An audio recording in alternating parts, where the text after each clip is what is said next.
Hello, what is up mga ma'am, sir, ma'am. Ako po si Ralph C. Fry, isang visual artist from Manila, Philippines. And today we are going to unbox and review the ZD Toys 1/5 scale Iron Man Mark 50. Thank you very much Laro Anan for this very cool Iron Man action figure na 14 inches tall mga ma'am, sir. Naka-dark mode tayo ngayon kasi gusto kong i-emphasize ang ating light mode or LED, mga LED features niya sa eyes, dito sa part ng shoulder, ng collar, sa chest, dito sa my rib area, and dito sa my waist area. And also yung base umiilaw din. Yan. Tapos dito sa likod umiilaw din tong kanyang booster, nano booster. Tapos dito rin sa part na to, this one right here sa part ng kanyang back muscle, and also this one right here sa may malapit sa waist, rear part ng waist niya.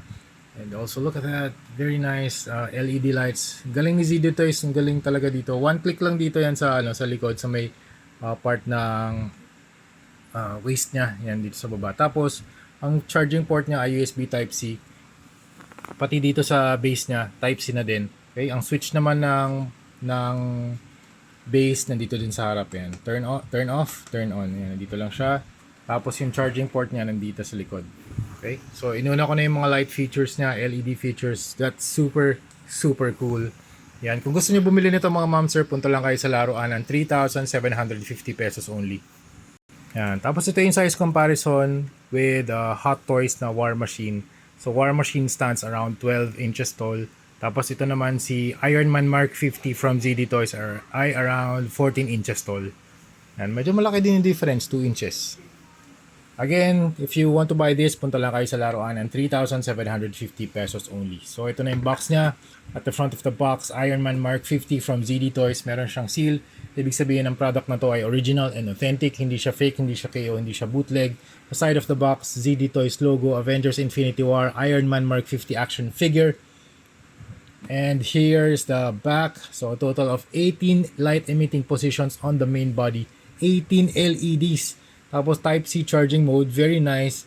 Open this to light up, okay? Tama, ginawa na natin yan. Tapos ang ganda ng ginawa din nila dito sa may back part kasi pwede nyong i-interchange itong backplate niya dito sa kanyang nano booster. Alright, this is Iron Man Mark 50 on hand and it is very large. Compared to ZD Toys na 7 inches tall. Siguro hanggang dito lang siya. 7 inches lang. Pero ito, 14 inches tall. Right, first yung sculpt niya, very nice sculpt. Gandang talaga gumawa ni ZD Toys ng mga Iron Man, lalong-lalo na sa mga glossy na mga Iron Man action figures. Actually, wala rin naman silang ginawang mga battle damage na paint job. Pero ito, grabe. Ang galing nila gumawa ng cherry red na armor paint. That's cool. Yung parang brand new armor talaga.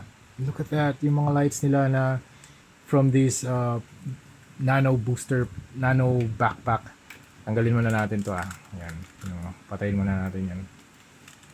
Galing. May sensor kasi yan Sige, tanggalin muna natin yan para makita din natin likod. So here's the back, here's the front. And yung color combination niya ay gold, red, and silver. And then you have the arc reactor, you have the eyes, you have the silver part, silver trim, pati dito sa may sides ng kanyang rib part, meron ding silver trim. You also have the panel lines, pero wala siyang color block, as in talagang sculpted lines lang. And ito, umiilaw din to, 1, 2, 3, 4. Sabi nila 18 lights including yung sa nano booster pack. That's very nice. And kung meron kayong Iron Man Mark 50 na ZD Toys na 7 inches tall, magandang itabi siya dito. Just for meron kang small version and you have the big version. Unfortunately, itong big version wala siyang ibang kasama accessories kundi itong backplate niya, itong rear part niya ang kinakabit din dito sa may buttocks area. Okay, para i-cover yung charging and yung switch ng lights. Okay, ito yung mga sensors niya para umilaw tong nano backpack. Very nice. Ang ganda ng build nito. So ingatan nyo to mga ma'am, sir, lalong-lalo na yung mga sensor areas. Dapat magko-connect yan. Papasok yan dito. Okay, pag nag-connect siya, iilaw na siya. Okay, tanggalin muna natin yan para hindi, kasi ikot-ikutin natin to eh. Okay, mamaya, iyan na natin, ilagay ulit natin. Okay, very nice sculpt. Wala naman ako nakikitang mga knob marks and mga paint scratches. Very slim na type of body.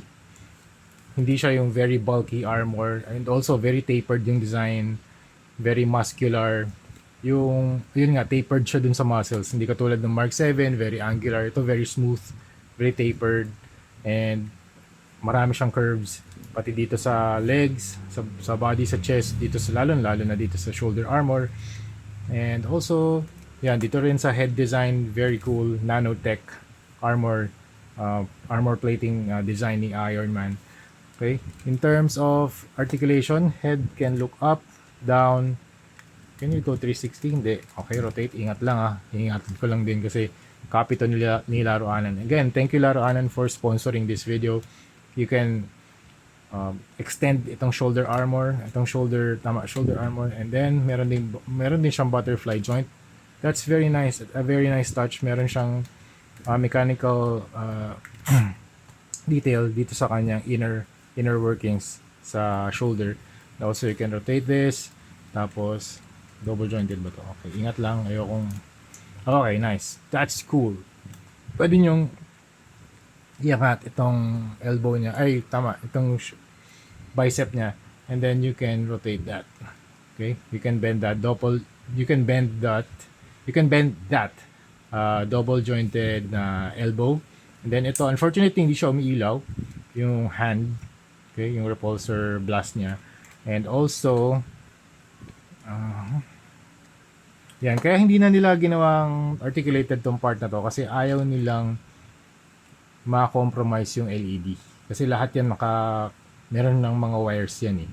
So usually pag gumagawa ka ng mga LED, may nagpo-flow dyan ng mga wires, yung connection niya dapat hindi masyado magalaw kasi baka pag nagalaw siya, merong tendency na baka mawala yung LED since palaging merong friction. Okay? So para mawala yung friction, hindi na nilalagyan ng articulation. So ano na to, one mold.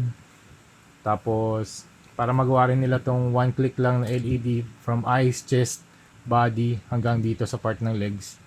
One click lang, ayan. One click lang yan, ilaw na lahat yan. Ay, di umilaw to. Try natin. Huh? Wait lang ah. Parang mali ata ako dun. Okay, try natin pag merong... Okay. Okay, umilaw siya. Okay. Oh!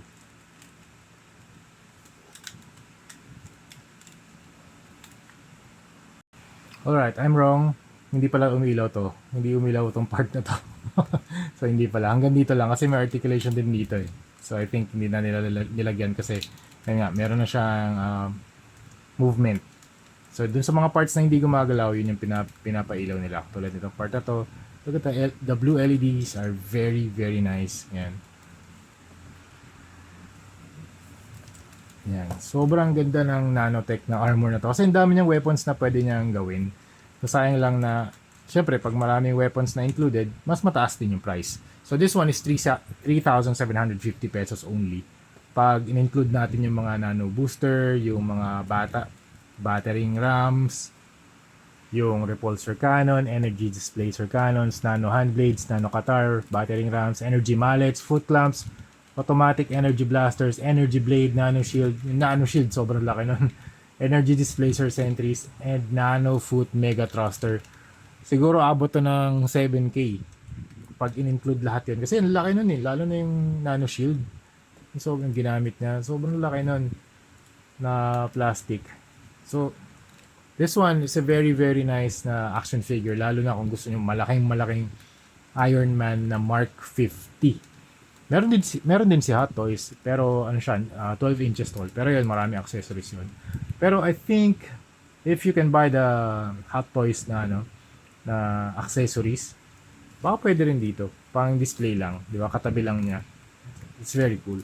Okay, in terms of leg design, very slim, Hindi siya angular. You also have the knee pads. You have the gold sections here. The gold sections din dito. Nagte-taper siya from the ribs papunta dito sa waist, sa gitna ng waist niya.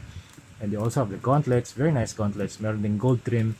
And yun nga, very nice paint job. Very ganda talaga ng cherry red na ginagawa nila dito. Hindi ko alam kung paano nila ginagawa tong cherry red. So I think, meron lang ako idea. So I think this is matte, gloss black, tapos silver, and then transparent red. Tapos gloss top coat. So I think ganun. Ganun yung ginagawa nila. Very cool. Okay, ito naman yung ilalim ng kanyang feet. Meron lang dalawang screws for stability. Pero wala nang lights yan. Ang ganda lang ginawa nila dito talaga. Tsaka Type-C na to mga ma'am sir. Type-C na to. Pag nag-charge kayo, ang ilaw dito sa arc reactor niya, sa chest niya ay red. So this will be red. Okay? And then dito naman sa base, similar sa Hot Toys tong design na to. You have the Marvel wala lang to Marvel logo. Dinagdag nila yan. And also, ang ganda rin na USB powered na siya. So ito yung switch. Tapos ito yung turn on, yan. Pwede isang pailawin. Then you have the pole, plastic pole. Sana itong clamp na to merong foam para maprotektahan yung figure. Okay, kasi plastic din to eh. Okay, tapos ito Type-C din to. Okay? Alright, overall, this is a very, very nice action figure or collectible na mabibili nyo sa laruanan. 3,750 pesos only. Nga pala, ito may ball joint din pala yung kamay. Sayang lang, walang iba pang accessories. Pero kung gusto niyo lang ng Iron Man Mark 50 na malaki and shiny, tapos merong LED, one button LED na ipapower lahat ng LEDs, 18 LEDs from the body papunta dito sa kanyang nano booster pack. This is a must buy for Iron Man collectors. Lalo na kung ZD Toys Iron Man collector ka. Okay? So yun lang mga ma'am sir, that's it. If you want to buy this, 3,750 pesos only sa Laruanan.